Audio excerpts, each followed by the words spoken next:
ইস্তেগফারের আমল দিয়েছেন আল্লাহ রাসূল সাল্লাল্লাহু আলাইহি ওয়াসাল্লাম, যে আস্তাগফিরুল্লাহ, হে আল্লাহ আপনি আমাদের ক্ষমা করুন।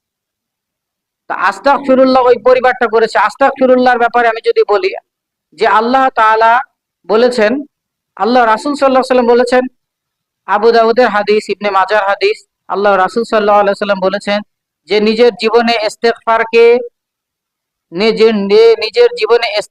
নিজের জীবনে লাগিয়ে নেয়, মিলিয়ে নেয়, মানে সবসময় সে ইস্তেগফার পাঠ করে, আল্লাহ তাআলা তার বালা মুসিবত গুলাকে দূর করে দিবেন। সুবহানাল্লাহ। যে ইস্তেগফার পাঠ করবে আল্লাহ তাআলা তার মুসিবত, দুনিয়াবী মুসিবত গুলাকে দূর করে দিবেন, এবং সেই সাথে এমন এক তাকে আল্লাহ তাআলা রিজিক দিবেন এমন এক উৎস থেকে সে ভাবতেও পারবে না। এ কথাও ঠিক আল্লাহ রাসূল বলতেছেন। ইস্তেগফারের মধ্য দিয়ে কি হবে? বিপদ আপদ বালা মুসিবত থেকে আপনি মুক্ত থাকতে পারবেন। যে নিজের জীবনের সাথে ইস্তেগফারকে লাগিয়ে নিল, পাশাপাশি কি হবে? পাশাপাশি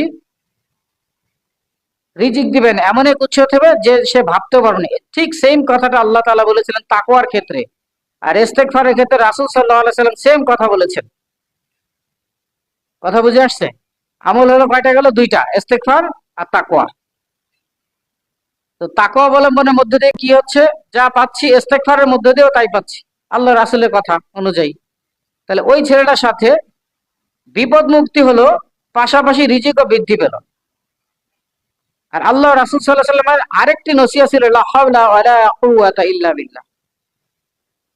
লা হাওলা ওয়ালা কুওয়াতা বিল্লাহ অর্থ হচ্ছে যে আল্লাহ ছাড়া কোনো শক্তি নাই, আল্লাহ ছাড়া কোনো ক্ষমতা নাই।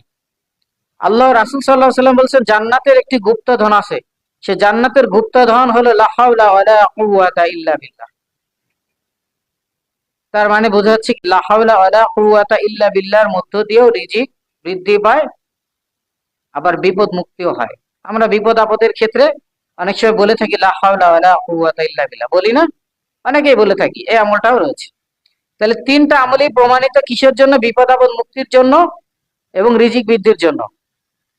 আচ্ছা, এই দুইটা জিনিস, একটা হলো বিপদ থেকে মুক্তি থাকা দুনিয়ার বুকে, আরেকটা কি? রিজিক বৃদ্ধি পাওয়া, যে আমার যেন ঘরে অভাব না আসে, আমি যেন ভালো একটা বাড়িতে থাকতে পারি, আমার সন্তান সন্ততি যেন সুস্থ থাকে, আমার সন্তান সন্ততি যেন ভালোভাবে পড়াশোনা করতে পারে, তাদের যেন কোনো অভাব না থাকে।